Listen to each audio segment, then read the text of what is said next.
via Zoom and here in person.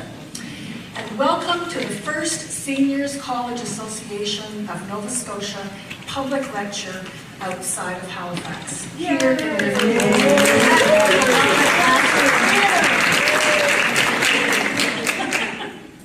It is also our first Zoom and in-person hybrid, so you are part of an experiment.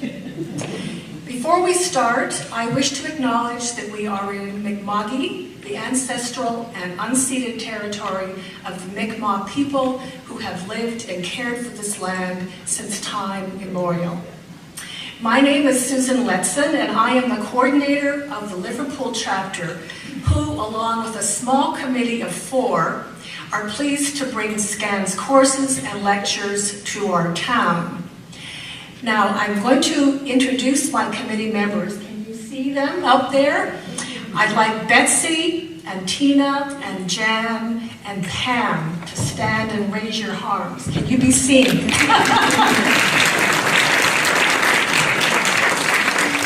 These committee members are happy to answer any questions you might have about SCANs this morning. So please ask them if you want to join, pay money, volunteer, whatever. I've also been asked, to those of you who are on Zoom, to please not use Wi-Fi for this transmission. We're using Wi-Fi here at the theater. We want to keep it strong, so I've been asked to ask you not to use Wi-Fi. I also would like to recognize some guests in our audience. We're delighted to have Ann Chisholm, who's the chair of SCANs, with us this morning. I'd like to introduce the Reverend Cherry Workman. Cherry is out here. She works to alleviate hunger in our area. And I also want to recognize Mary McIntosh and Kate Bird, 2 former SCANs leaders. Do people know who you are? It's a bit of a joke, and that it's taking 5 of us to do what Mary did by herself. So anyway. Ann Chisholm wants to say a few words.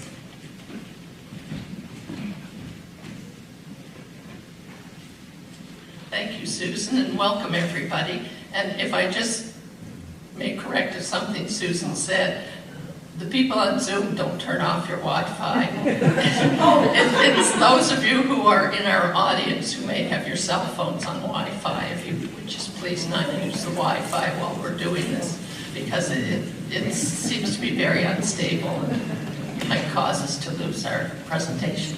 Thank you. Sorry about that. I had a picture of everybody at home turning off.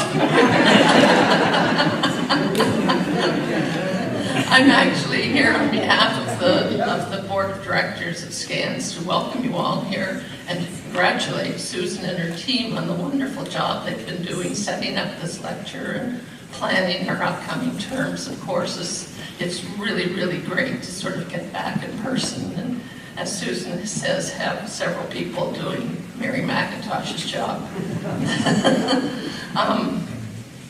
And I want to thank Susan and her team for arranging a lecture that's so topical. I know that Sylvain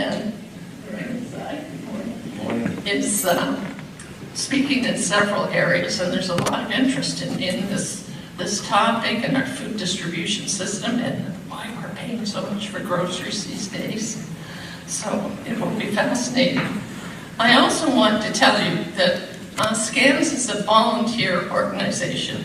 We have 1 paid 2.5-day-a-week employee for the whole organization across Nova Scotia.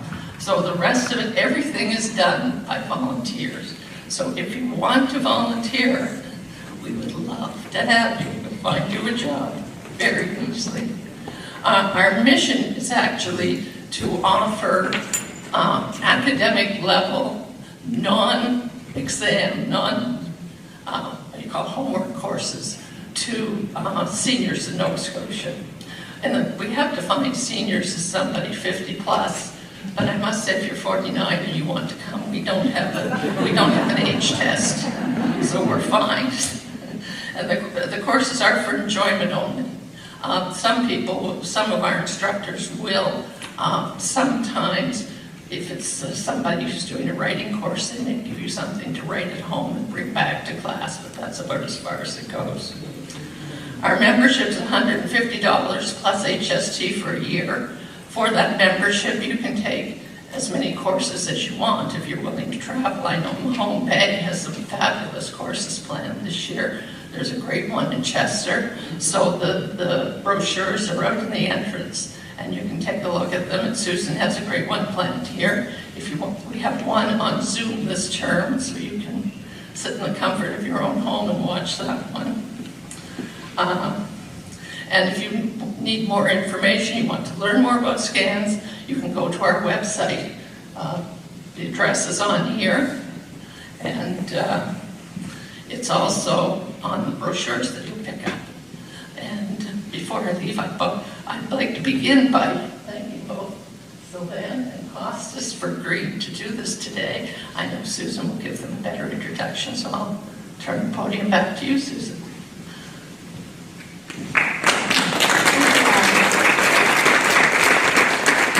And I want to say I'm a newbie to this organization in a sense, and I want to thank the other chapters, and I want to thank the Halifax chapter for their terrific support of us. You know, they've just been great in giving us resources and encouragement. So I think we really got a lot of good support and resources to make this chapter fly. As Anne said, SCAN's mission is to learn and enjoy. And in case we don't remember that, we've got a banner that reminds us of that. And it's really wonderful to hear people talk about how much they love to come out of their house, sit with like-minded people, learn something new, you know, especially as the dark days of winter and fall, you know, come upon us. It's a lovely thing to do. This fall, we're delighted to have Susan Hoover.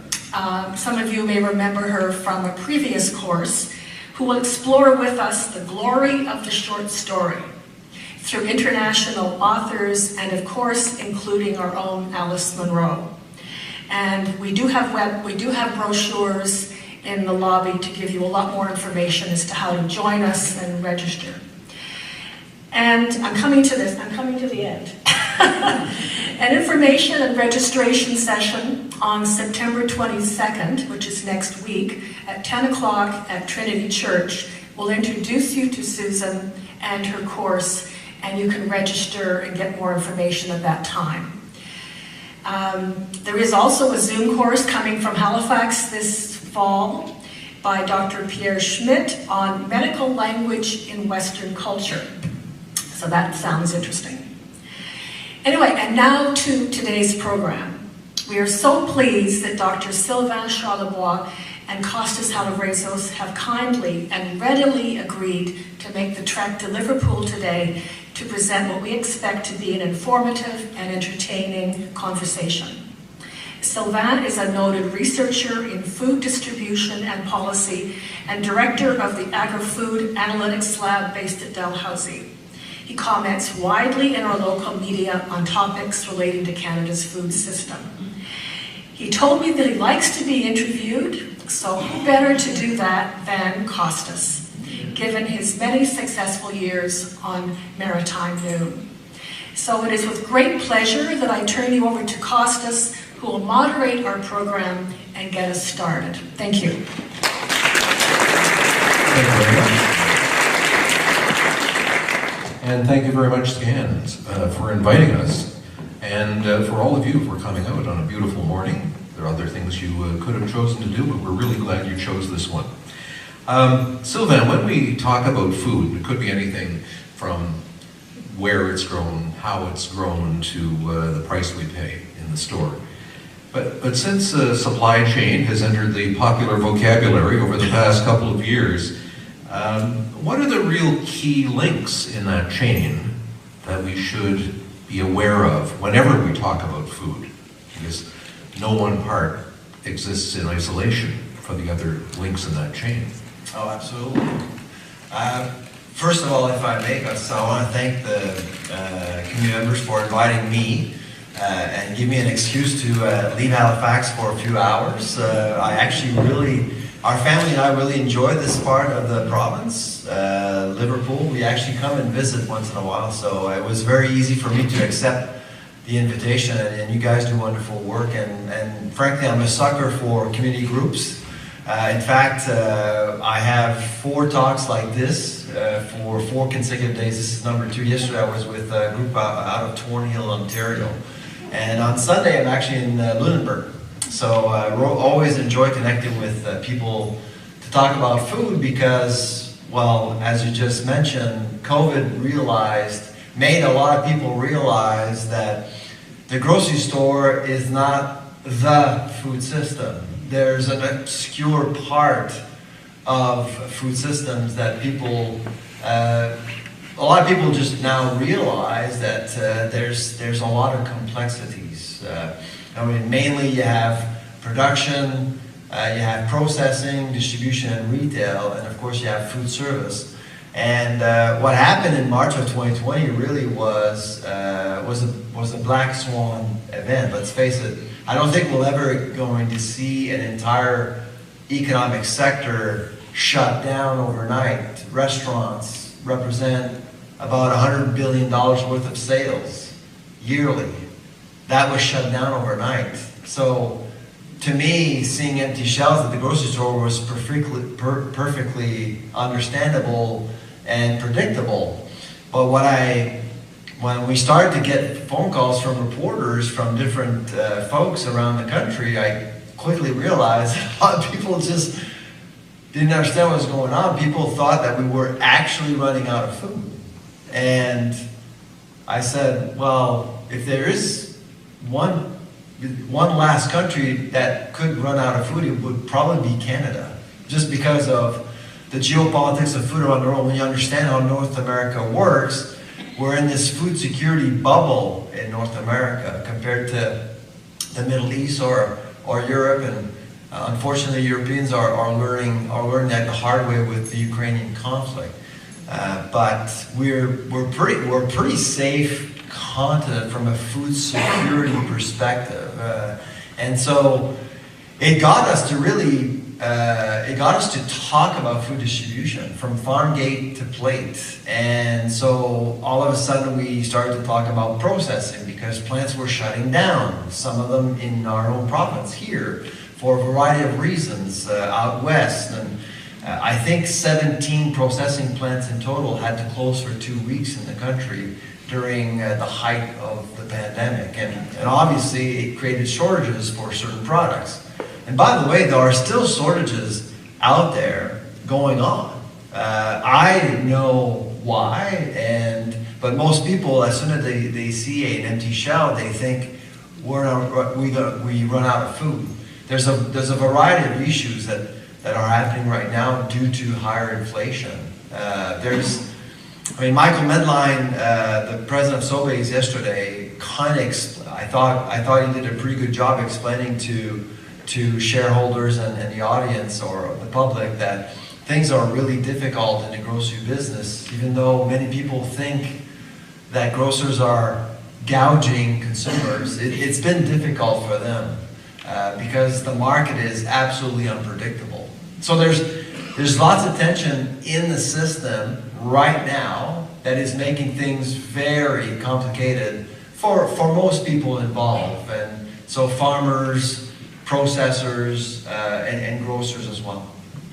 Now, as you mentioned, we did see those dramatic shots of empty shelves in 2020. Yes. And Cargill was one of the big companies shut down production, mainly out west.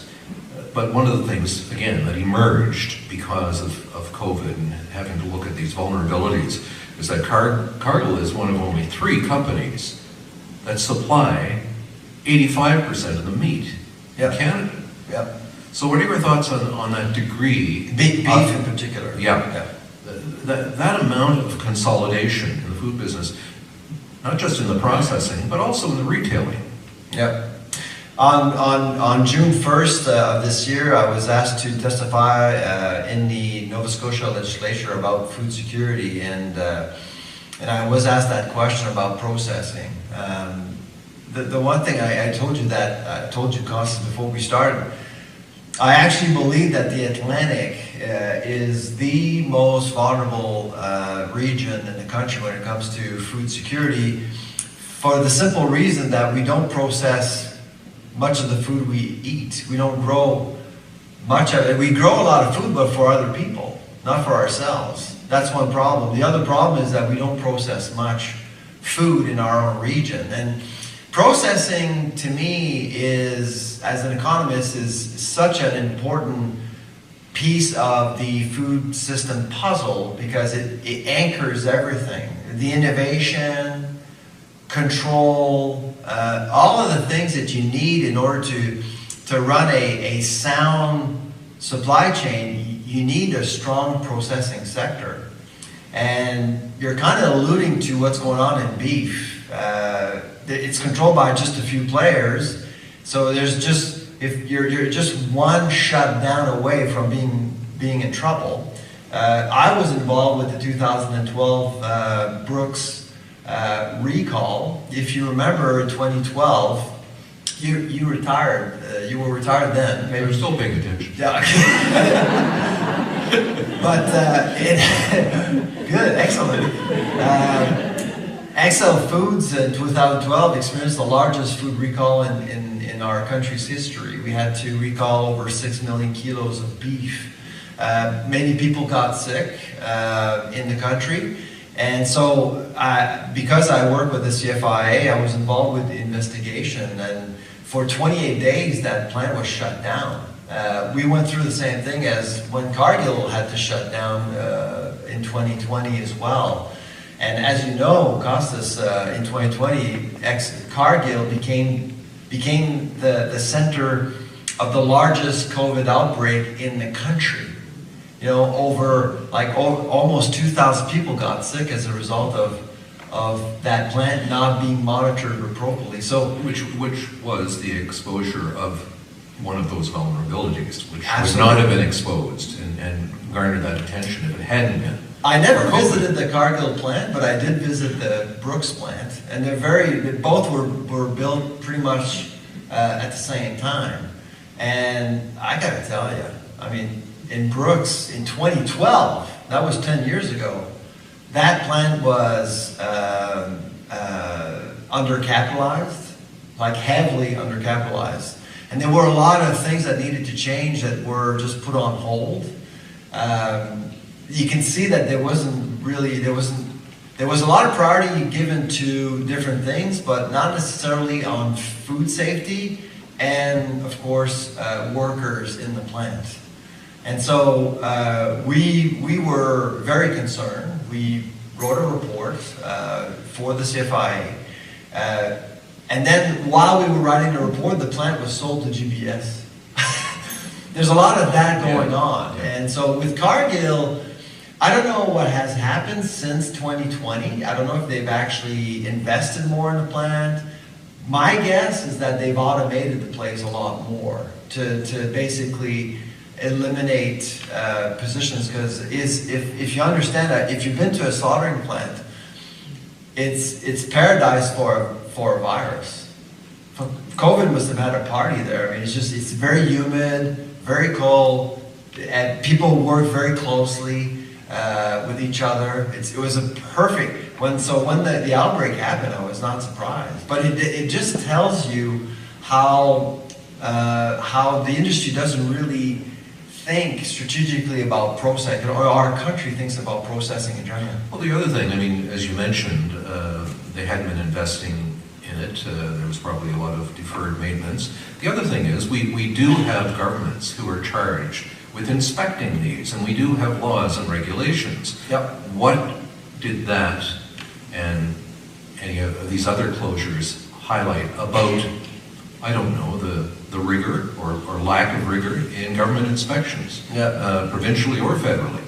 This is a question I get a lot when people are concerned about food safety, and I'm very critical to the CFIA, even though I'm a national scientific board of the CFIA. That's why I'm actually there. They kind of want to know what Canadians actually. Yeah. Well, let me ask the audience. I mean, do you know how many federal inspectors we have in this country? It's 3,400. And I bet you, and I include myself in that group, most people don't know what they do. So that's the problem. Transparency is a huge problem, and it kind of came out during COVID. Is that all of a sudden, okay, there's other stuff going on other than the grocery store, and how do we monitor risks as a country? So we got 3,400 inspectors out there. What are they doing? Is that, do you think, a sufficient number? That's another question I get a lot. So Bob Kingston, who's the president of the union representing inspectors, his response would be no. More inspectors. More inspectors. And I've always asked Bob Kingston, because I've had debates with him, so okay, so it's not enough. What is the optimal number of inspectors we need in Canada? Nobody really knows the answer. My guess, I think the starting point would be to actually allow the Canadian public to better understand what inspectors are doing, make inspectors' reports public, as it is in the US. If there are anomalies being reported after a visit, what are the steps followed to mitigate some of these anomalies, and so on and so forth. There's no follow-up. And humans are humans. Inspectors become friendly with management. So, oh, we need to repair this wall. You need to change those tools. We don't have the money this month. Can we wait for another month? No problem. You see where I'm getting? So We saw what happened when that was going on at the Westray mine too. Exactly. Yeah. It's non-food, but I know exactly what happened. But you're absolutely correct. The parallel is very obvious. Yeah. And again, there's a potential for lives actually being lost if the whole system of checking on safety is not working. Absolutely. And so we tend to believe that we need to pour more resources, especially when it comes to food and food safety, but we don't necessarily try to understand the power or the influence of a dollar. So what happens if we spend more? What changes do occur, and how do we optimize our investments? Because the budget for the CFIA, I mean, there's over 9,000 people that work at the CFIA. I mean, it's a big organization. Their budget is over $900 million. But very few Canadians appreciate what's going on there. And I think that needs to change. If you go on the CFI's website to find any information, good luck. I hope you have the entire day, because it's very hard. I asked my RAs, my research assistants, go on their website and find out, I don't know, how many recalls have we had this year? Simple question. Takes them about 6-7 hours to get that answer. It's just not user friendly, and that needs to change in order for Canadians to better appreciate how we're actually managing risks. Now, we have been talking about the vulnerabilities and some things that went wrong. But again, did our experience in the past few years highlight, I guess, opportunities for people who work in agriculture and the value-added food industries in this region? Yes. I've spoken to farmers in the valley, and I mean, we have to admit ourselves that most Canadians don't want those jobs. I mean, they don't want necessarily to work on farms and in processing plants. And that's something that there's a potato farmer in the valley. She did get a lot of attention, and she was in the media quite a bit, and she invited people to send their resumes to her farm to work, and I think she received about 100 resumes. And her response to all of the applicants, okay, show up on Tuesday morning at 8 o'clock at my farm, and then we'll get some work done. Do you know how many people actually showed up out of 100? 2. How much information did she give about the job? Well, wages, etc. Of course, that she was clear in terms of expectations, wages, and everything. But I mean, I grew up on a farm myself in Quebec, where I'm from, and farming is a lot of work. I mean, it's just a lot of work. Rain or shine, you got to do the work. In horticulture, you're outside, it gets cold this time of year, you gotta get out no matter what. And so, and I'm not saying that university students are lazy or anything, but it's just, we're not hardwiring them to think about outside work, work for 12, 13 hours. I mean, on the farm when I was a kid, I mean, we just didn't think of hours. We just think of the task. We need to do this and that. But this was a family farm, was it not? Yeah, it was. Yeah. But for a farmer who has to hire people who are not members of the family, I happen to know he might be the most successful organic farmer in Nova Scotia. I don't know for sure, but he's right up there. He has a waiting list and has had waiting lists for years to work for him. He has never taken advantage of the migrant worker program because he pays really well and gives his workers benefits. Now, if your business model is predicated on, let's say, minimum wages, things like that, is it possible that's not a good business model when it comes to labor? I guess it really depends where you sit in the food system. So, for example, if you talk to farmers and their client is Sobeys or Loblaws or Walmart, things are tight. I don't know about this organic farmer at all. And frankly, it's great. Yep. But organics are still remains a marginal market. And there's always a premium you pay at the grocery store. So margins there's more wiggle room, if you will. Nowadays... I don't need, if I may, most of the stuff I see is available in farmers markets at competitive prices with the I'm sure. the markets. And he also supplies wholesale to restaurants and food things too. So it's a big operation. But anyway. Yeah. The reality is that 85% of all the food we buy are from Loblaws, Empire, Sobeys, Metro, Walmart, and Costco. That's the reality, and they run the show right now. I mean, they dictate exactly what we buy, how much we pay for, etc. And because when you understand the political economy of food distribution, that's really where the power lies. So farmers are price takers, first and foremost.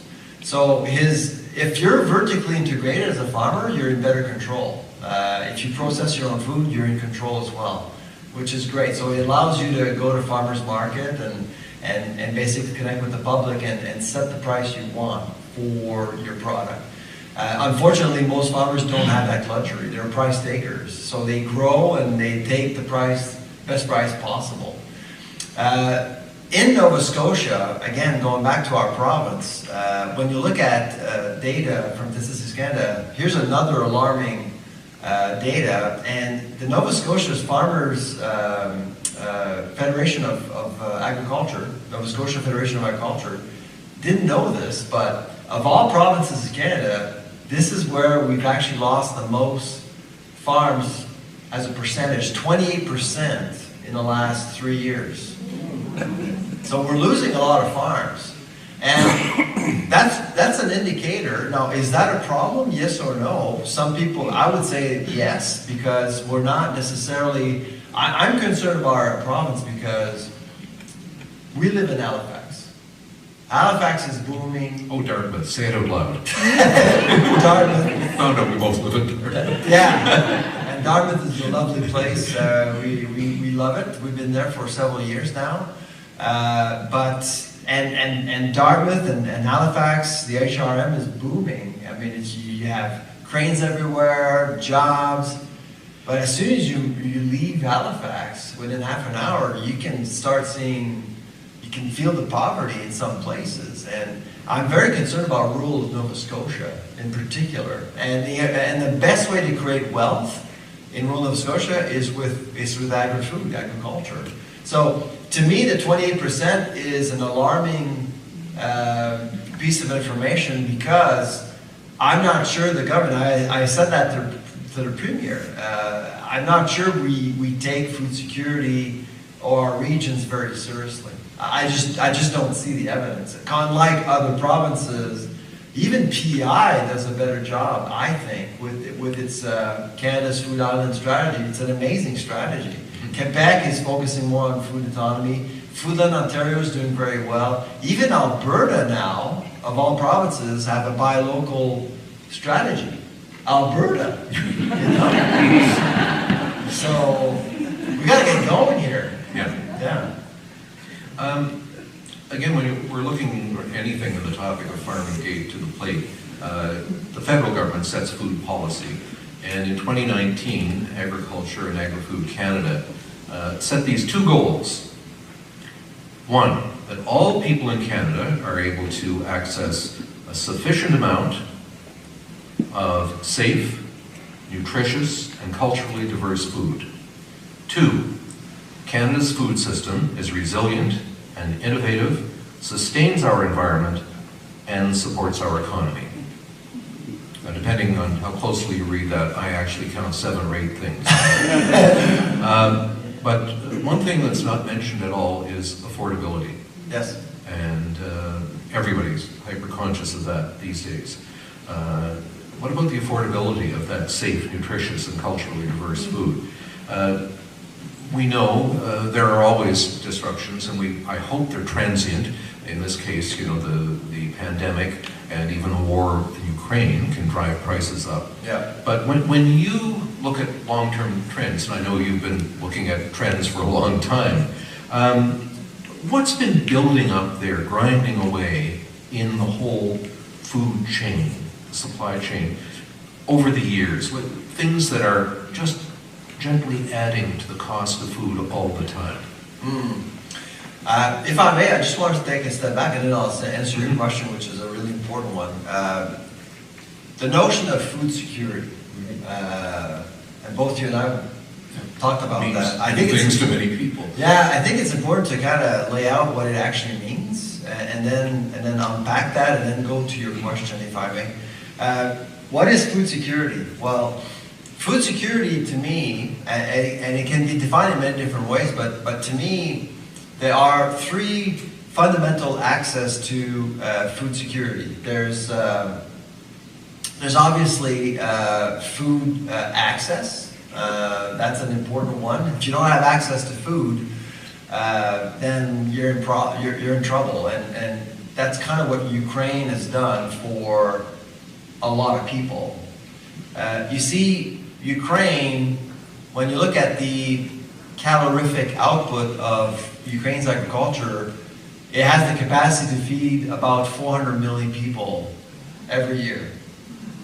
That's more than the U.S. So you said U.S.'s population. And right now, Ukraine's agriculture is operating at about 50%. So if you're good at math, that's a deficit of 200 million people right there. And they do export a lot of wheat, and so does Russia.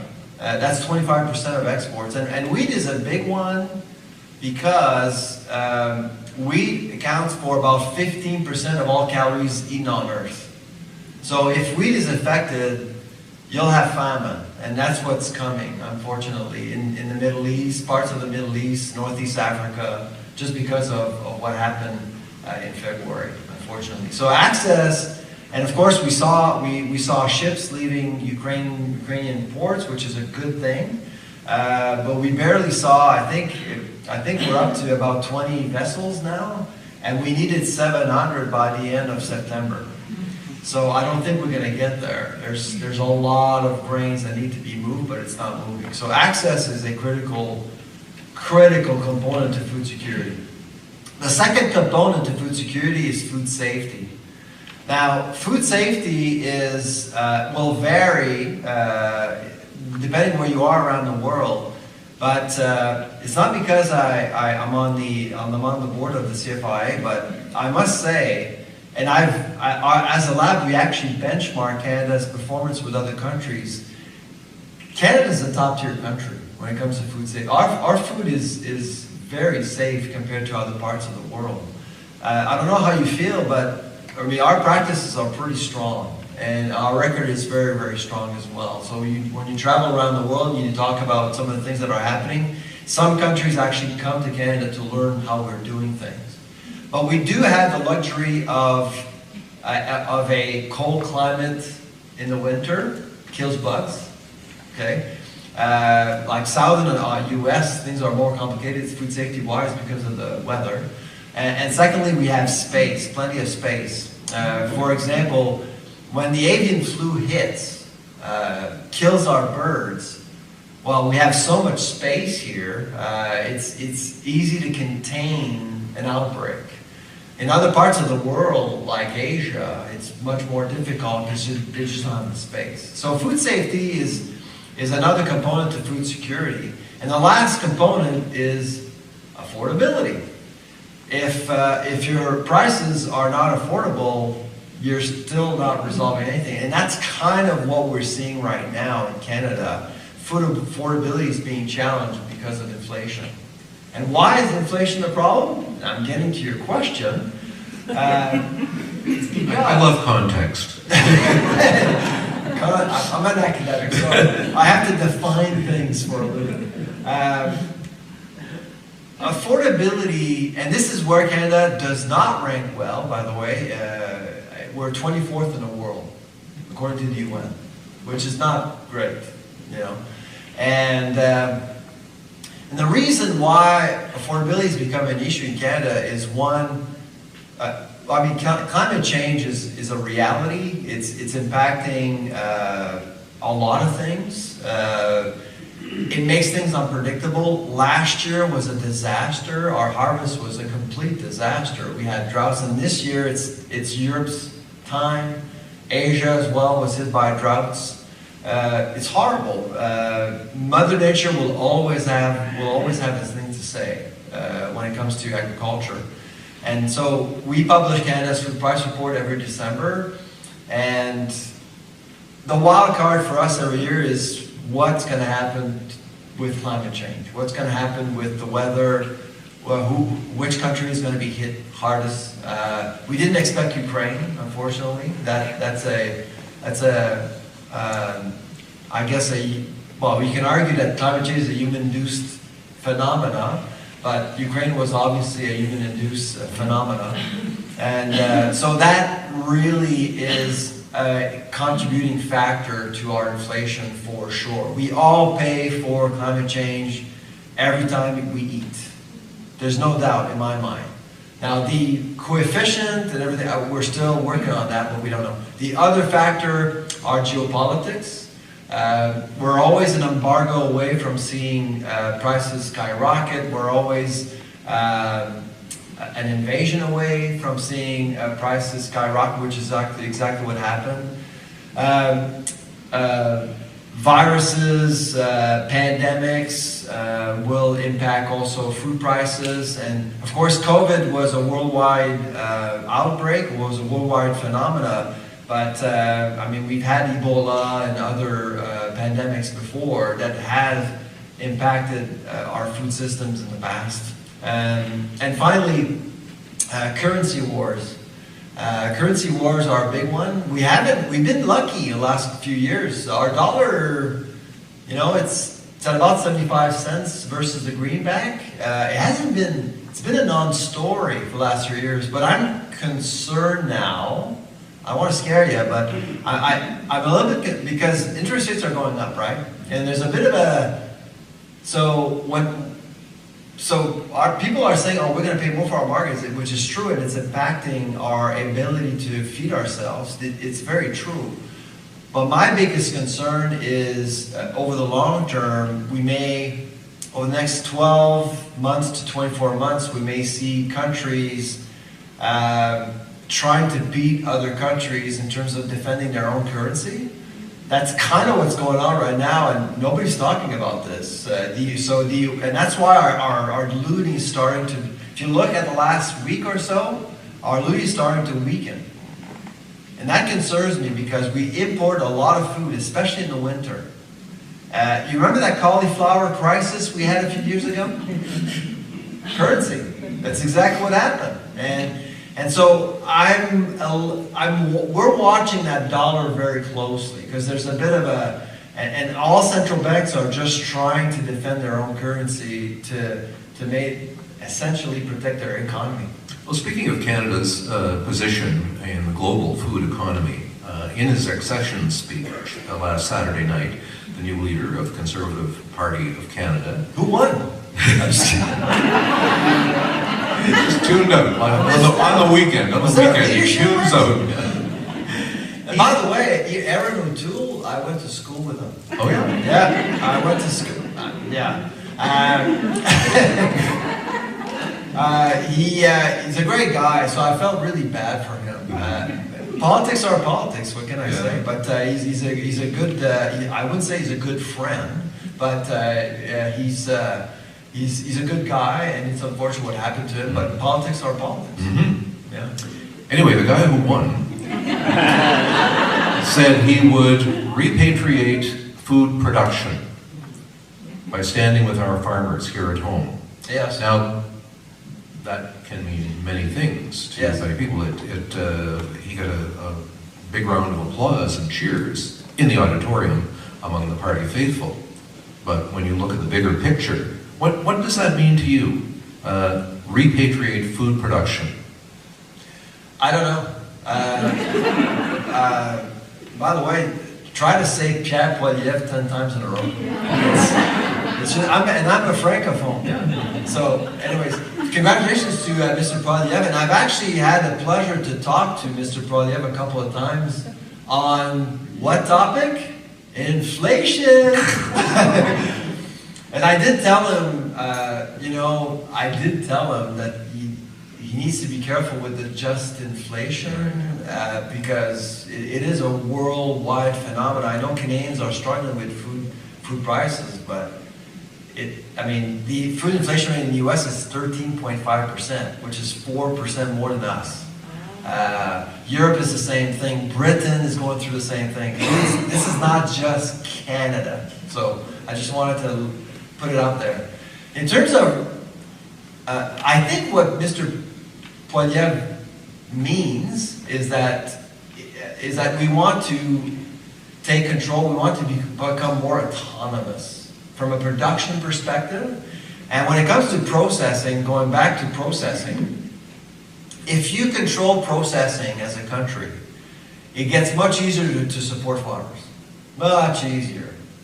When you have farmers shipping stuff overseas, and like right now, did you guys know that Canada is the largest mustard seed producer in the world? Good for you! Excellent. Lentils too, I believe. That's right. So, but we export 95% of pulses that we produce. 95%. So, but mustard, it's incredible because I started my career in Saskatchewan, and we ship mustard to the U.S. and we buy it back in a bottle 20 times the price.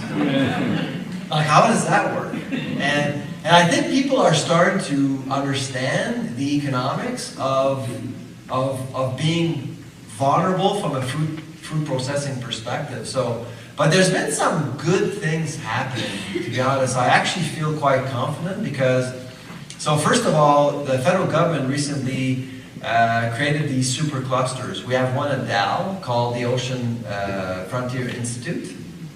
There's also one in Regina, Saskatchewan, where I used to live.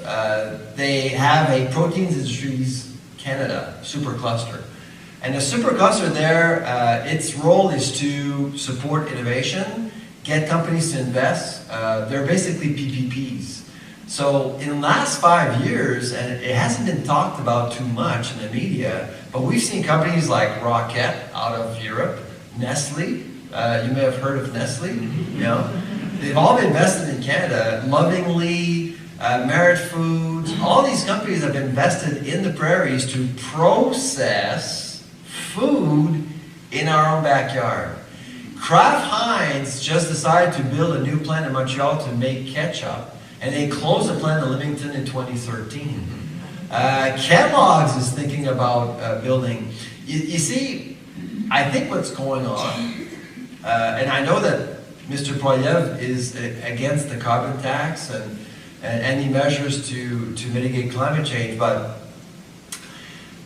for many years, and this is why Canada lost its way in processing, for many years companies saw global food supply chains like water on the table.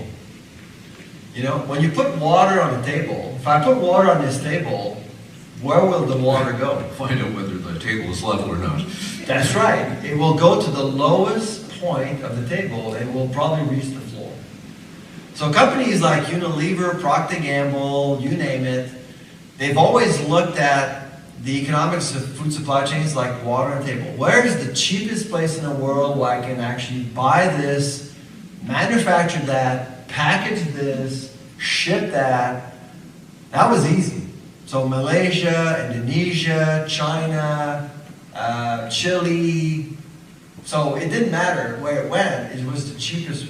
But now, with a carbon market, when you're actually pricing carbon, it changes everything. All of a sudden, companies are saying, okay, whoa, if I make my cornflakes in Malaysia and ship those boxes back to Canada to feed Canadians, that's going to cost money now. So maybe we should start, servicing different markets differently. I think there's a lot of that going on in boardrooms right now. And that's why I'm not necessarily against the carbon tax, because I think it's forcing companies to think differently about food markets in general. The problem with the carbon tax is that we haven't really properly assessed how food affordability will be impacted by the carbon tax. I've spoken to the Minister of Agriculture in Ottawa about this, and they haven't really. We're actually slowly marching towards a carbon tax of $170 per metric ton by 2030. We're at 60 now. That's a lot of money, and so farmers, processors, everyone in the food chain are wondering how will that impact the prices of food that we see at the grocery store, and nobody has the answer. And that's an answer we need to get to. So you can appreciate what we're doing to reduce gas emissions as much as possible. And I think we need to do things as quickly as possible. But at the same time, we also need to understand what's at stake here. I only have one more question for you, because we're going to wrap up this portion of the morning, and following that, there's going to be a 15-minute break. Everybody can go out to the lobby. There is coffee and tea. And then when you come back in, if you don't have other things to do, we're going to have the microphone available if you want to ask some questions of Sylvain.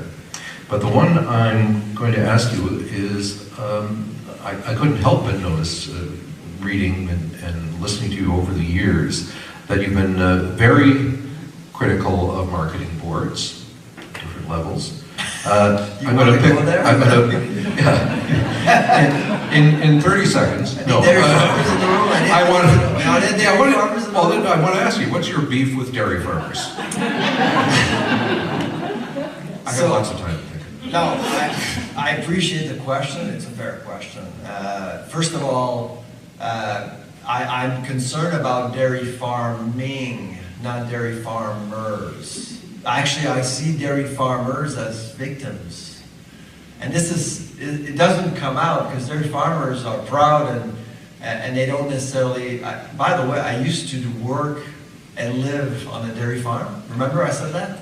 So, of course, my father, just a quick story, my father actually sold his quarters in 1986, went back to school, became a lawyer. Condo law, downtown Montreal. True story. I told him, you should write a book about this, But I have a lot of respect for dairy farmers. Boards, not so much. Why? Because when you understand the system, boards control everything. I know dairy farmers are very concerned about how powerful boards have become. The dairy farmers of Canada have millions and millions of dollars to spend to convince you and I to drink more milk and eat more cheese, which is great, I mean, high quality products, but it's all about boards. Farmers have actually lost a lot of power over the years. Let me give you an example. This year, speaking of food affordability, this year, the Canadian Dairy Commission decided to increase farm gate milk prices by 8.4% in February, and another hike happened just a few weeks ago on September 1st. And the reasons given were? Reasons given were inflation, cost to produce milk is higher. However, I have friends in dairy processing, and I got a hold of a document from the CDC. The Canadian Dairy Commission, by the way, is a crown corporation we all own. It's the government of Canada, and not transparent at all. So when they say it's going to cost you, it's costing more to produce milk, I always say, where's the data? I'd like to see the data. And I was, well, it's confidential, we can't really share anything. And I know why they say that, because they can come up with the numbers they want in accordance to what the Dairy Farmers of Canada want. But I did get a hold of a copy of a study showing, and so the CDC, what they do is that they actually survey about 250 dairy farmers around the country and ask them about, how much you pay for feeding animals, heating your barn, and how much does it cost to produce milk. And they come up with a price. They come up with a price per hectoliter. Well, in that report I got, which was circulated with media, it showed that between 2020 and 2021, the cost to produce milk dropped in Canada by 1%. It didn't go up. So in other words, the 8.4% was unjustified. And what I was getting to is this interference of the boards with the government. The CDC and the DFC are one, and that's a problem. The CDC is there to protect the interest of the public, but not anymore. It really is there, and there's about 85 people that worked at the CDC, not the CBC, the CDC. The CDC is amazingly influenced by Dairy Farmers of Canada in particular. And farmers have no say. I mean, they don't know about this. They think this won't. So east of Toronto, you do have smaller farms, and they do want more. Who doesn't want more money for their product? So they're not going to complain. I understand that. But my concern about what's happening right now with the Canadian Dairy Commission and the Dairy Farmers of Canada is that they're pricing dairy products out of the market. We actually did a study recently comparing dairy alternatives with milk, and dairy alternatives are much cheaper now. So if families are having a hard time buying milk, they're going to start, drinking almond milk or soy milk, even though it's not the same thing. They just can't afford milk. Or pop. Or pop, yeah. So my concern about dairy farming is that, so right now we have about 9,580 dairy farms in Canada. In 1970 we had 45,000. Okay? If we continue on this path, we could lose half of our farms in Canada by 2030. So we could go down to 5,000. And if you look at Nova Scotia in particular, and this is why this is a really critical issue.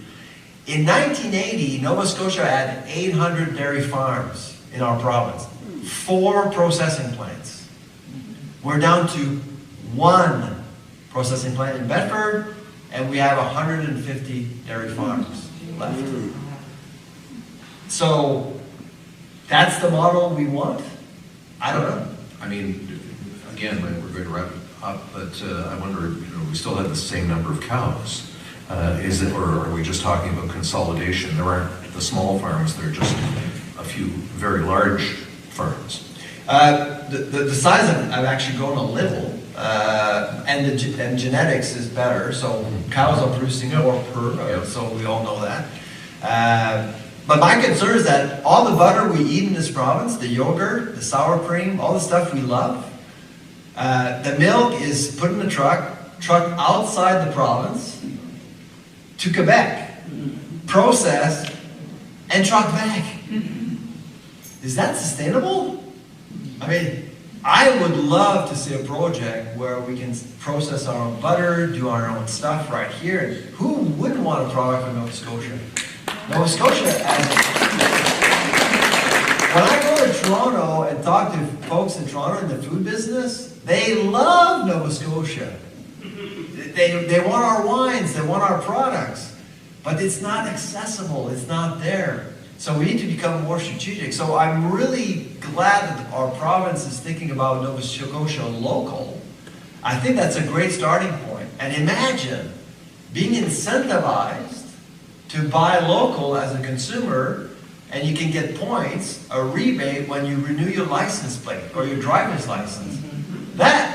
I wish I would have thought of that. It's a great idea. Because I can think of at least 3 buy local campaigns over the past 30-odd years in the region, either provincially or regionally. But when you go to the store, yeah. I go, and I said that to Perenia and the Department of Agriculture, when I go to Sobeys in Dartmouth, I see Nova Scotia local, and underneath there's products from the U.S. There's it's not disciplined, it's not organized. We didn't even get into labeling, but I'm going to wrap it up here because we're going to have that break. Again, tea or coffee with good, pure Canadian milk. In the lobby right now. If you could come back in about 15 minutes, that would be great. And I'd like to hear your questions because there are many more. Thank you.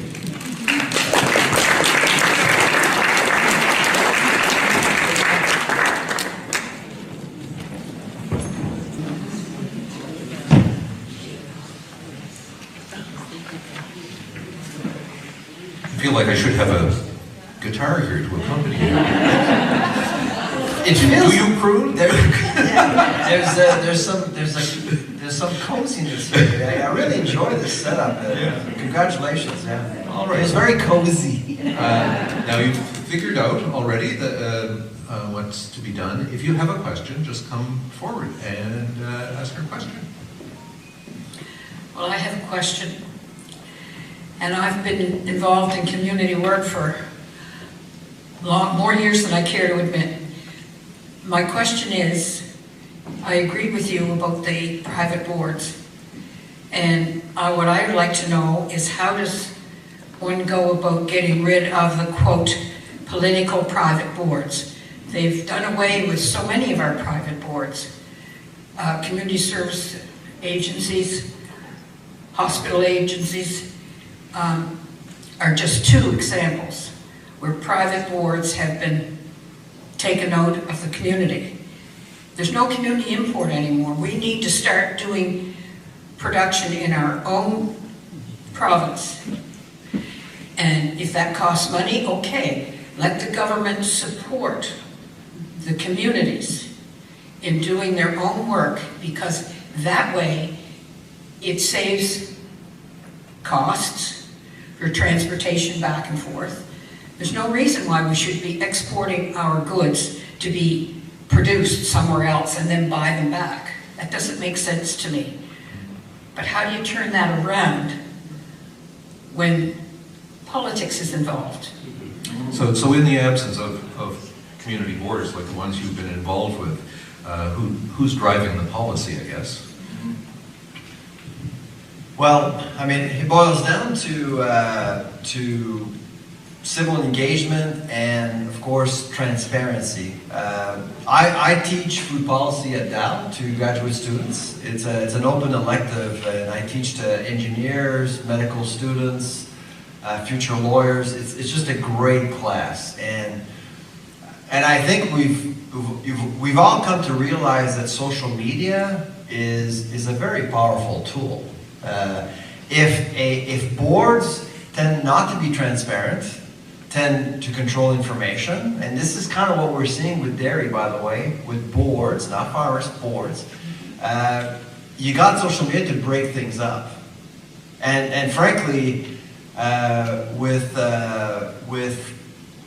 some issues, we've been able to use social media to our advantage. And if boards don't really respond, citizens will make a note of it. And I think that's been a bit of a game changer. I see it in policy. I mean, for example, Health Canada wanted to label our meat as having too much fat. I don't know if you saw this. Our lab was in the middle of this campaign called No Label on Our Beef. You see, Ottawa wanted to come forward with a front of package labeling policy, which I actually support. I think it's a great idea. People don't have time to read labels at the grocery store. They want to know what they're buying. So the idea of the policy is to actually slap on the front of a package logos that will tell you if that product has too much sodium, sugar, or fat. Fair enough.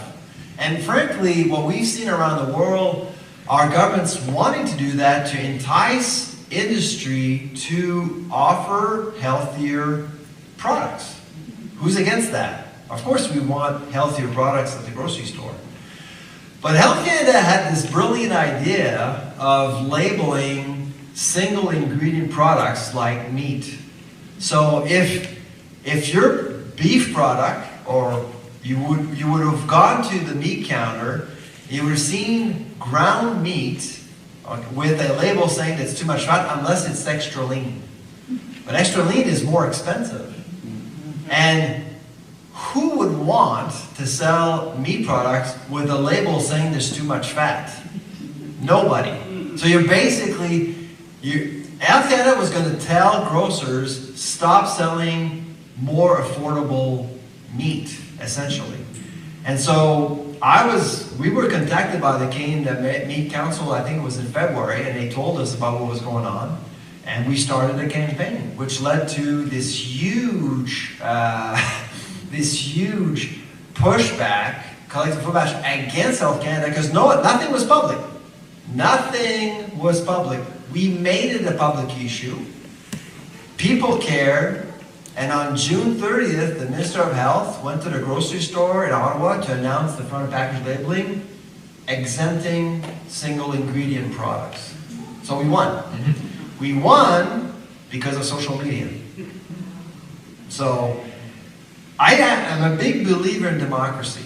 And city councils, political units, no matter if you are out there to serve the public, you got to be transparent. You got to engage with the public as much as possible. But when private boards are controlled by the government, it doesn't work. And that's a lot. I mean, we've got a hospital here in Liverpool because of a group of private citizens who stood up to the government when they wanted to do away with boards, and they pulled the money out and made a private group. And now we have a Queens County Foundation, hospital foundation.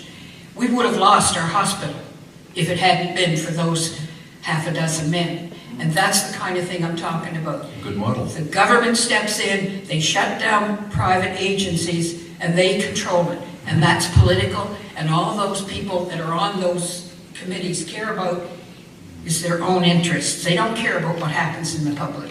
Okay, well, thank you very much for that. Thank you. Provocative question. Someone else, perhaps. Here we go. Hello. Hi. In, I believe, the dirty 30s, there was a priest in Nova Scotia called Father Cody who organized the farmers and the fishermen into various cooperatives. These cooperatives seem to have disappeared. I mean, Scotian Gold, I believe, was a cooperative from farmers to processing. Our milk producers were in a cooperative, Farmers Dairy. You were speaking about an organic farmer who paid benefits. Surely if small farmers were in a cooperative, then they could afford a benefit program as a cooperative. Now the Cody Institute teaches cooperatives all over the third world, but where are the cooperatives in Nova Scotia? Yeah, the irony is not lost on me. But I have another observation. I buy most of my meat from the farmer's market, and frequently what I want to buy isn't available because these small farmers can't get space at licensed butchers. Is that part of our processing dilemma? Absolutely. Yes, absolutely. That's a perfect example. When you don't process, it's much harder to service a market and be in control of your product. And that's another good example. The cooperative situation is a bit ironic and sad. I'm a big believer in the cooperative movement. After all, I am from Quebec, and cooperatives are huge in Quebec, as you probably know. But for some reason in English Canada, they came and then they left. They disappeared. And not just in the Atlantic, out west it's the same thing. And I think we need to revisit cooperatives.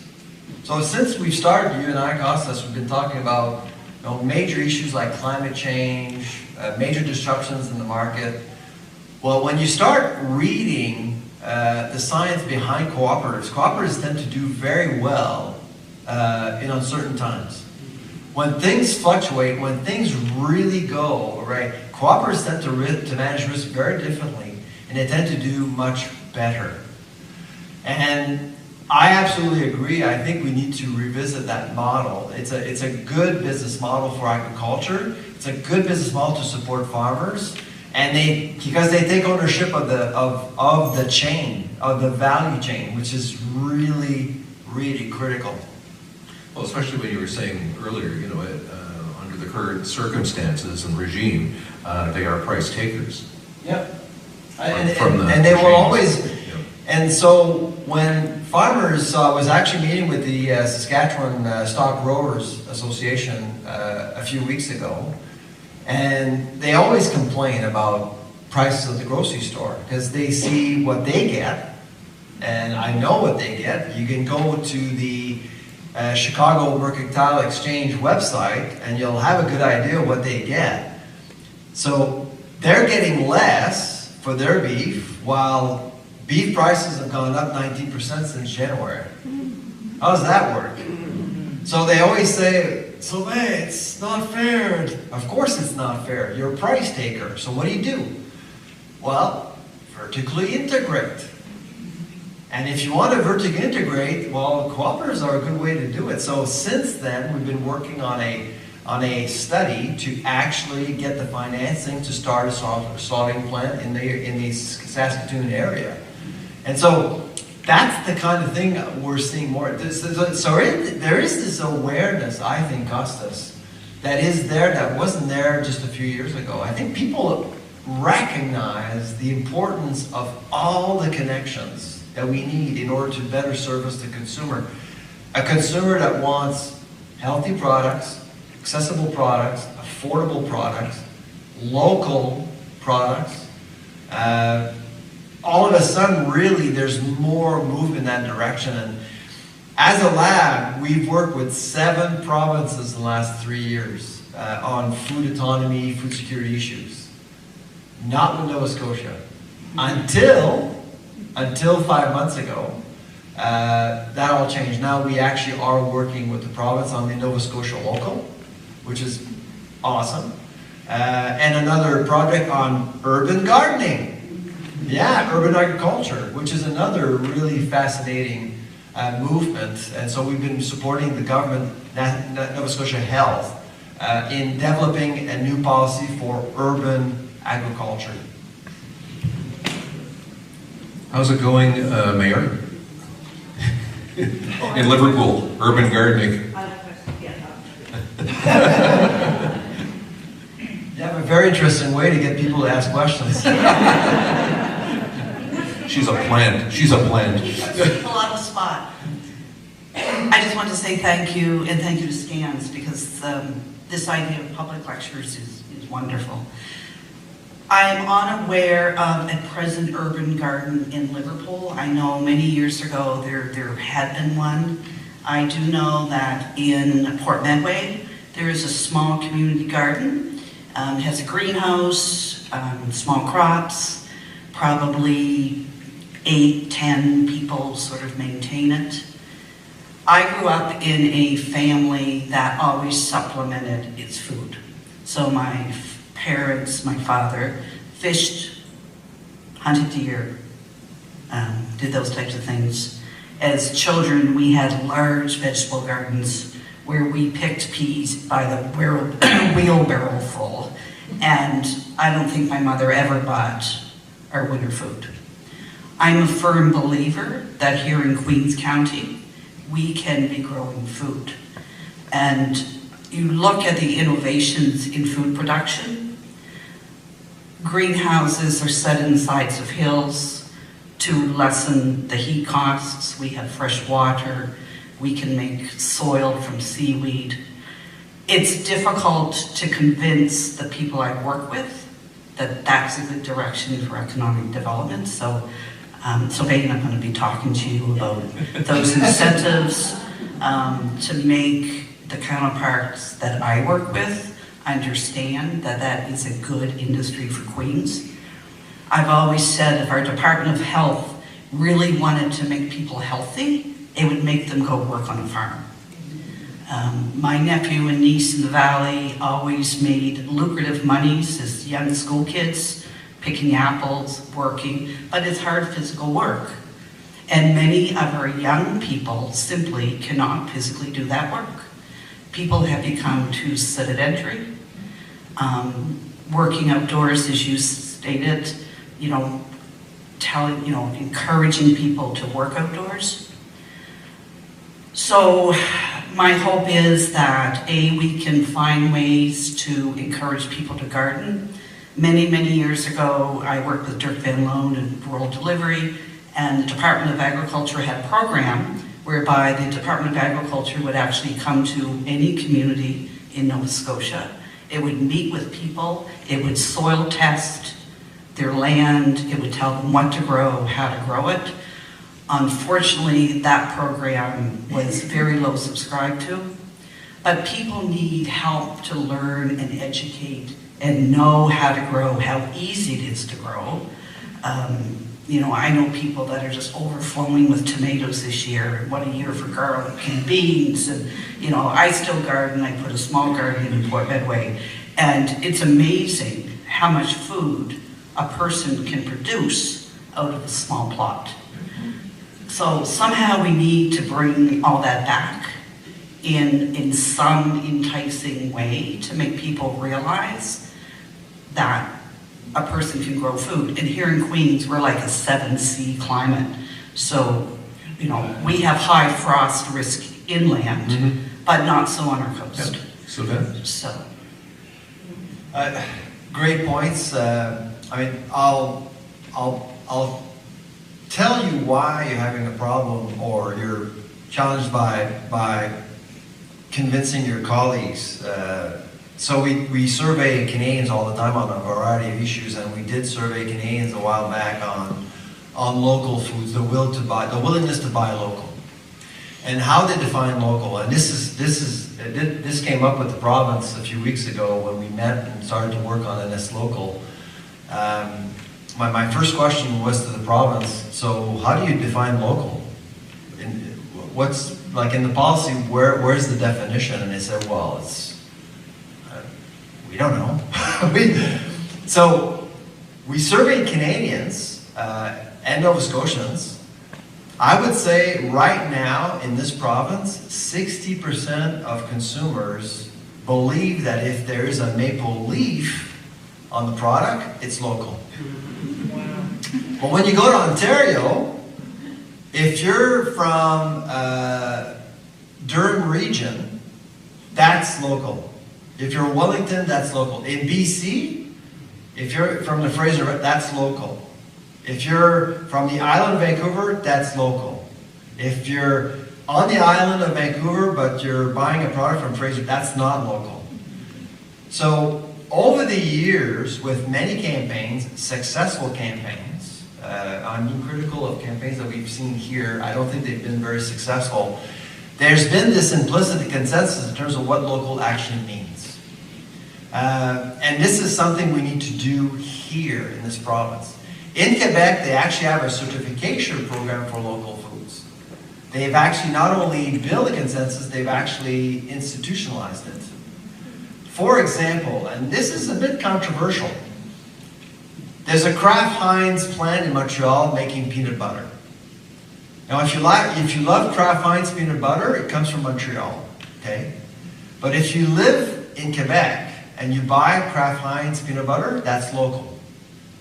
So some people may say, well, it's a multinational, that's not local. But some people disagree with that, but it is certified Aliments Québec. So they've created this consensus, implicit consensus. What is local and what is not?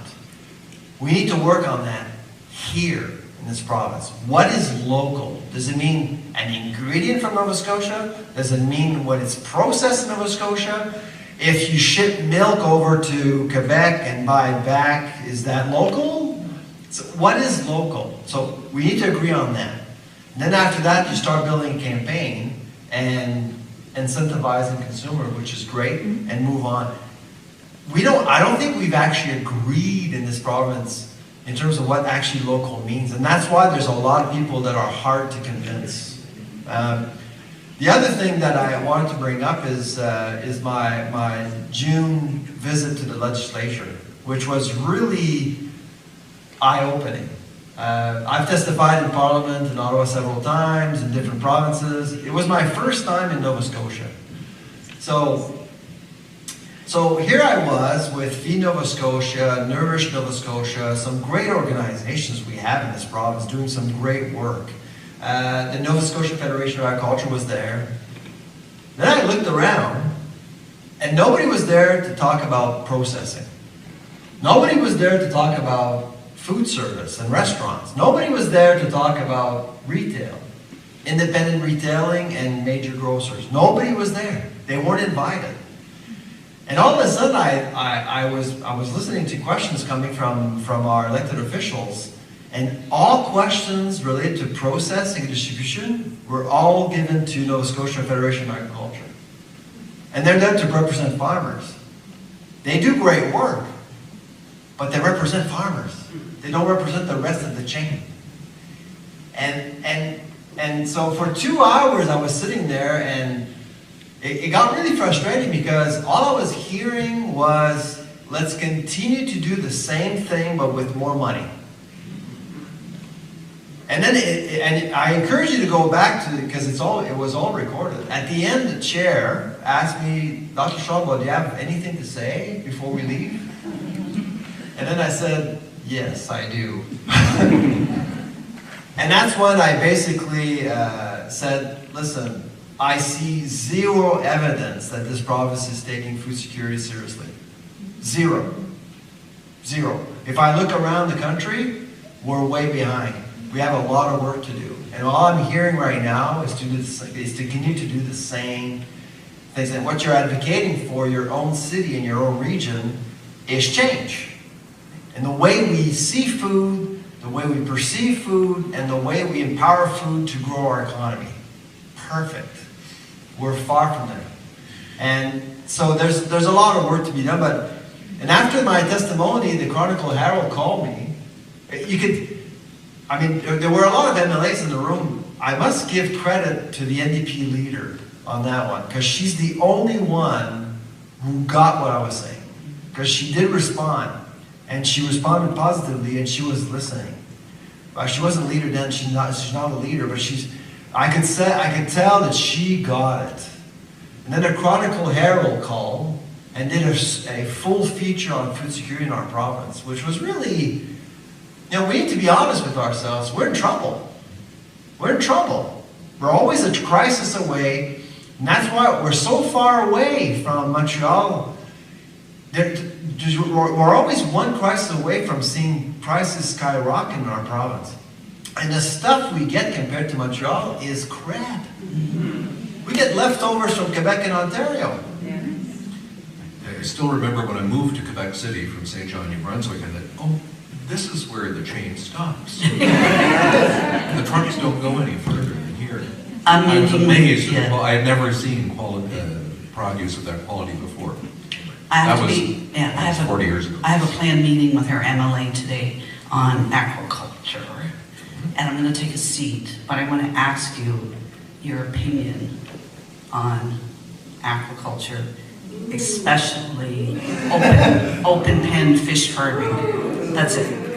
Because I'm just, yeah. Do you see that as food security?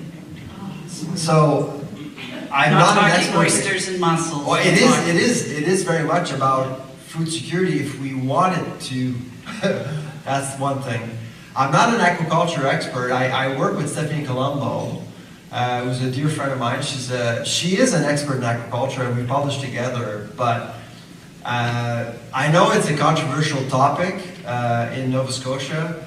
But I do believe, and then we had a question about transparency and the lack of transparency. I can tell you, I think right now we're looking at an industry that is not very transparent. Yeah.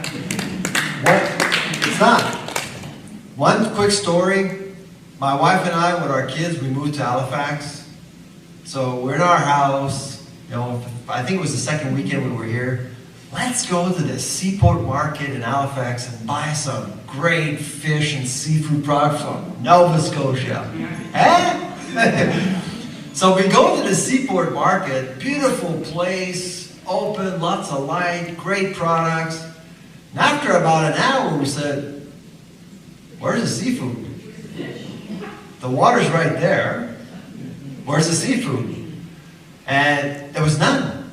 There was none, except for a lobster roll vendor, like on one corner. You've been there. Yep. Yeah.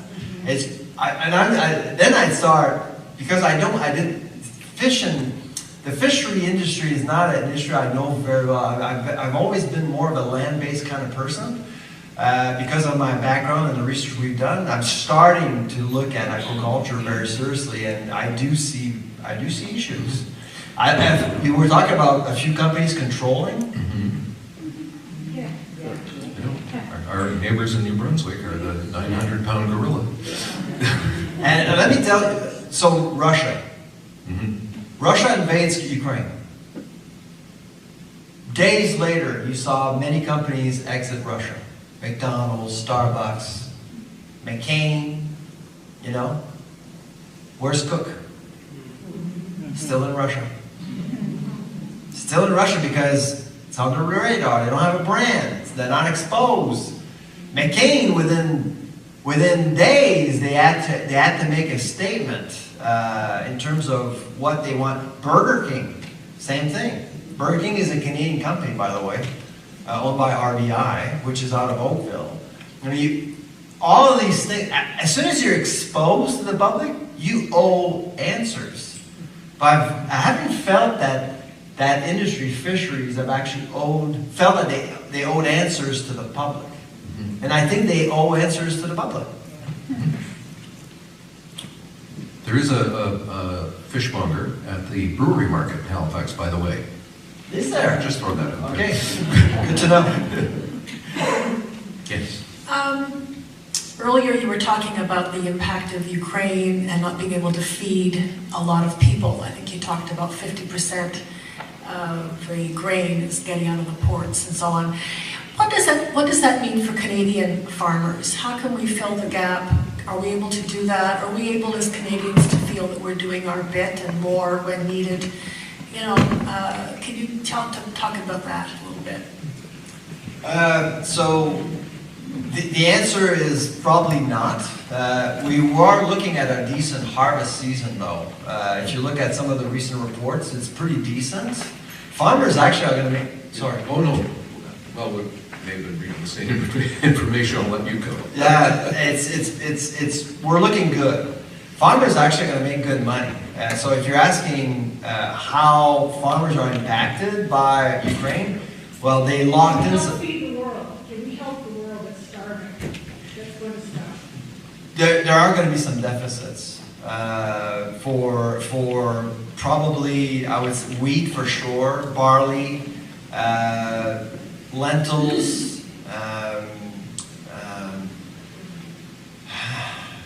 Yeah, we're in trouble.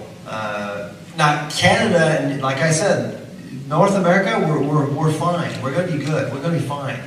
But the rest of the world, and especially because of the droughts in Europe this year, and in Asia, it's going to make things worse. And the vessels. Can we ship more? Are we doing our best to get the food Are you talking about food aid or? Yes, I guess I am. Okay. Food aid, well, Yes. so, I mean, for the food aid program run by the UN, 8% of grains came from Ukraine. Guess how much they're getting this year? 0. So, How much does Canada kick in? I don't know, actually. It's a good question. I don't know. But I would say we're in trouble this year. There is going to be famine in parts of the world because of what happened. Vladimir Putin is evil because he picked the worst time ever to invade Ukraine.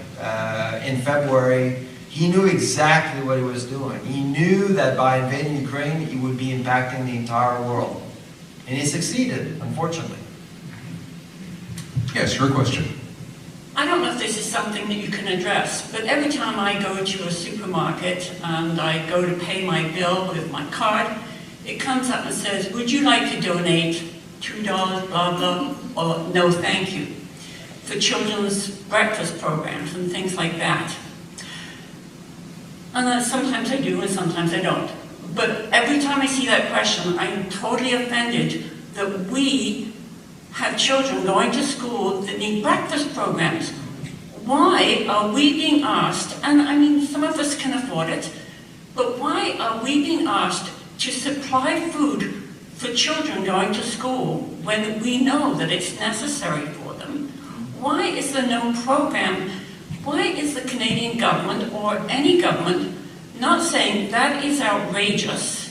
I think food banks are outrageous, actually. They've been around a lot longer than the breakfast programs are for children. But I don't remember when I was at school, I'm 75 now, and I don't remember children going to school hungry at that time, and we were a lot less well off then. But why are we so passive about the fact that children are going to school hungry and we're asking everyday people to supply breakfast food or lunch food for them? Why is the government, when we have food, this is a food question to me. I mean, I don't know if it's in your bailiwick. Why are children why is the government not making sure that children are getting this food? Why are they depending on the goodwill of people to supply that food for breakfast, for food for kids? That's my question. It seems that would go to goal number 1. We were talking about earlier. Affordability But also access to. And access. Yeah. Thanks. It's a good question. So the federal government has, in its last budget, provisions for a national school food program. But I know where it's at right now. I know that there is this recognition that we need a national program for that. And I know that there's been some work in Nova Scotia, but to your point about being solicited to support aid for children. So, I mean, I guess there's a philosophical debate around how we support ourselves. If we go back to March of 2020, the federal government decided to invest over $100 million and send those funds to food banks and Second Harvest in Toronto, and I'm actually on the board of Second Harvest. I'll admit I'm a big believer in food banks because I volunteer. As a family, we volunteer at food banks. I'm a big supporter of food banks, and let me explain to you why. I think that food banks are best positioned to respond to market failures much more quickly than any government programs we would ever have. They can actually run very efficiently, and the way they respond. I mean, a plant closes, people lose jobs. They can respond very, very quickly. We've never institutionalized food banks in Canada until very recently, until the Trudeau government in 2018 was the first government to recognize the existence of food banks. I was invited to Ottawa to have a debate on the existence of food banks that year. And it was a bipartisan sort of committee. It was me, the president of Farm Credit Canada, and I can't remember who else. But anyways, in the room we had many MPs, including Elizabeth May. She was leader of the Green Party, I guess about to become the next leader of the Green Party. I don't know what's going on there, but anyway, I basically said to the committee that I think we need to embrace the existence of food banks. We need to stop thinking that these food banks represent failing policies. To a certain extent, we can say that they do represent failing policies. But at the end of the day, when people have bills to pay and kids to feed, they can't wait 6 weeks, 8 weeks, 3 months for the next check to arrive. They need help. And so if you've been to food banks recently, I mean, they've done I think they're doing a phenomenal job looking at wellness, because people will go to food banks for a variety of reasons. There's mental health, there's physical health, there's tons of reasons why people go to food banks. But to me, food banks are a miracle of the human spirit. It gets communities to work together to support the community. And that's really precious. A year later, after the COVID started, we were called by the Auditor General of Canada to evaluate all the programs that were set forward by the local government to help people in food during COVID. So we looked at agriculture, we looked at processing, all the money. There was about $1 billion spent overall in agri-food and food to help Canadians, to help the industry, restaurants, hospitality. And our panel, we came to the conclusion that the best money spent of $1 billion was that $100 million given to food banks. Because they got a lot of bang for their buck. They did. They actually were able to help a lot of Canadians very quickly. On a dime, they could turn around and really operationalize that funding in a really effective way. So, but I do understand. So when I said that to the committee, Elizabeth May really was offended that I said that food banks should exist. Food banks should not exist. Our goal is to actually get rid of food banks as quickly as possible. And that's kind of what I said to her. Listen, I understand your point. I totally understand your point. But the reality is that in other developed countries like Britain, for example, and even in some states in the US, when people lose jobs, they do refer them to food banks for help, for immediate help, until governments can actually provide some support. So anyway, I'm sure that in the room we have a lot of different opinions on this, but that would be mine. One more question. Good morning. I am one of those people who read labels when I buy food, and I was a bit surprised when I read your column about butter, and the fact that the label on butter doesn't include everything that's in butter. And I've since heard that maybe that's true for other products too, that olive oil may not always be olive oil, et cetera, et cetera. So can you talk a little bit about what our food labeling policies are and why everything that's in a product isn't on the label? Yeah, talk about transparency. So you're referring to Buttergate last year. So what came out of Buttergate is that I was aware of the problem. It's just how do you bring the science to demonstrate that there is a problem? And so we tested about 120 samples with Guelph, with University of Guelph, and only to realize that the presence of palmatic acids in butter was very heavily correlated with butter firmness. Butter was not getting softer at room temperature. And a lot of people were telling me this, and so I wanted to have data. And so, how come butter has more palmatic acid? Well, you have to go back to the farm and how animals are fed. And we realized that dairy cows were fed with palm oil. And the reason why they were stuck with palm oil is that you can increase the butterfat content in milk per cow. So, you know, if you're, and the money is in butter these days. It's not necessarily filled with milk because people are drinking less milk, but they do buy butter. So dairy farmers just used, and it's not necessarily their fault, they just never thought that it would actually change the quality of the product at retail. They never actually assessed anything until we did. And because we told them, listen, the powder you put on the feed is making butter harder at room temperature. And they said, no, that's impossible. So that's why we tested it.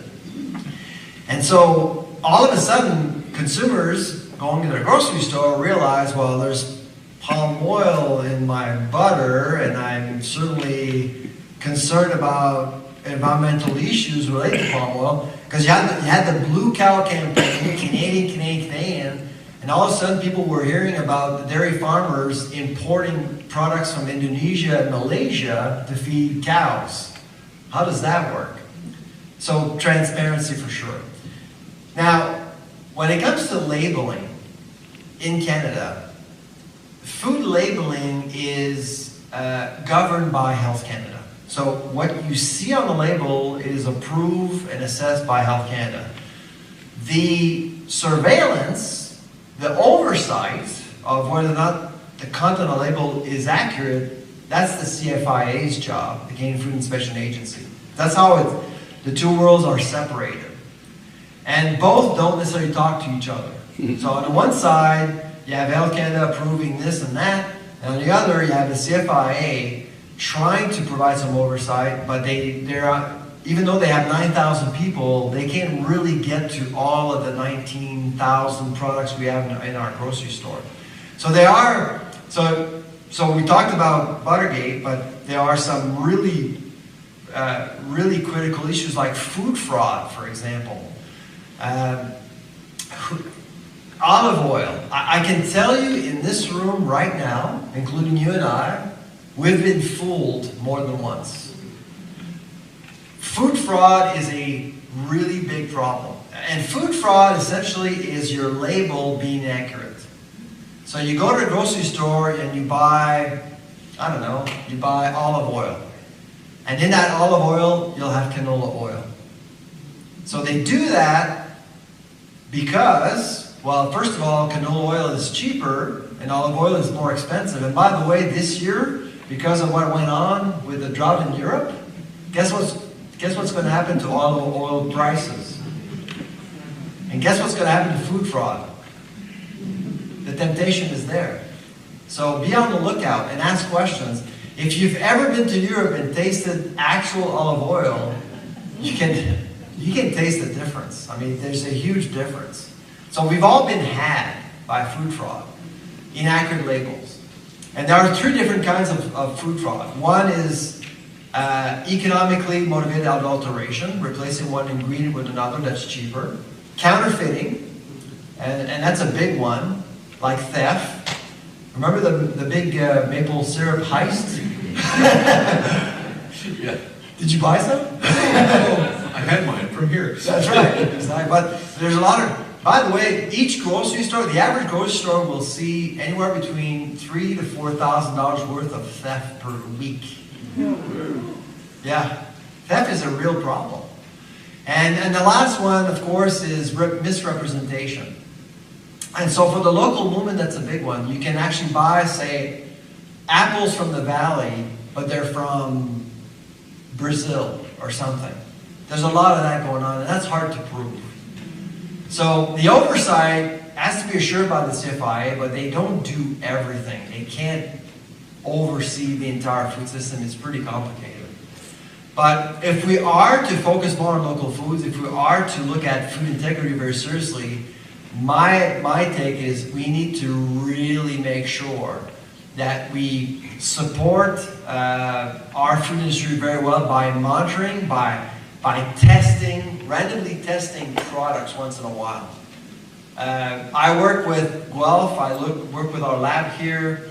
Every time we go out, we find stuff.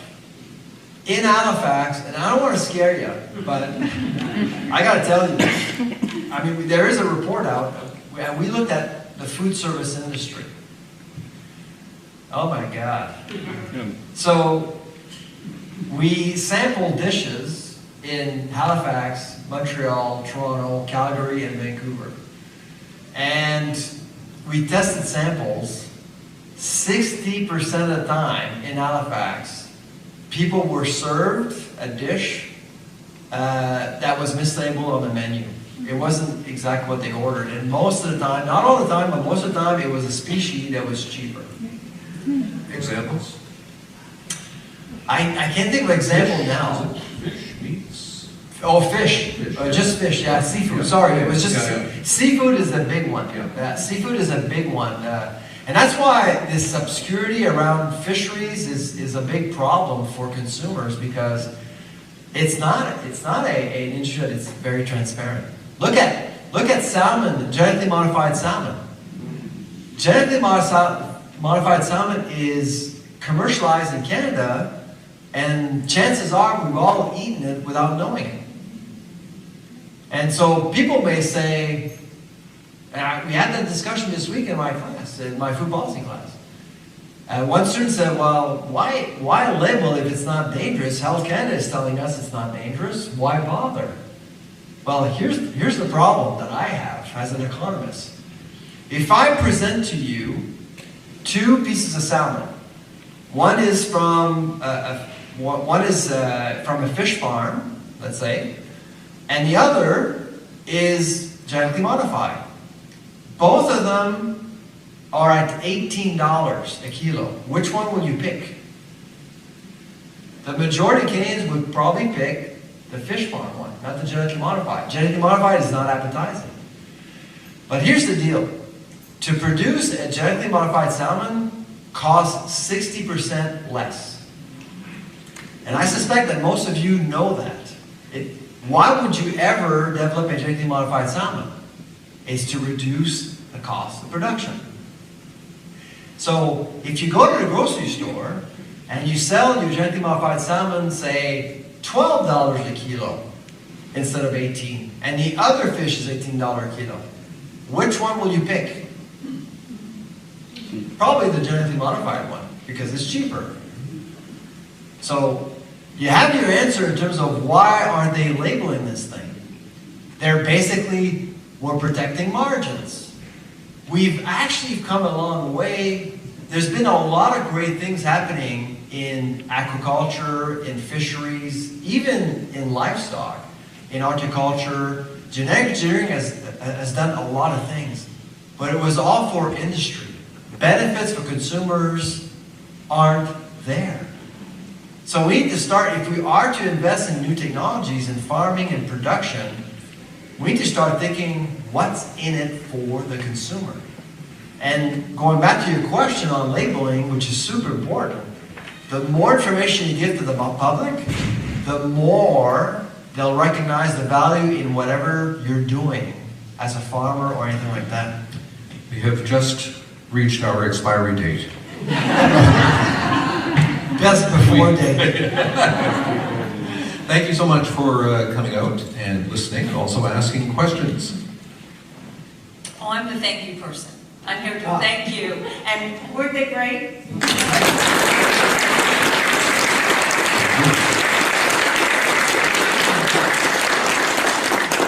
My name is Tina Tucker. I'm a new member of SCANS. I work on the committee. And see, to me, this is the perfect example of why we're all here. It's not only the content, but when you have great facilitators, you go away thinking about something in a slightly different way. I know I have today. So thank you again. Really appreciate it. So I want to thank the Astor Theater. Couldn't have done this without this partnership, obviously. Thank you. And shout out Katie Hawkins back there.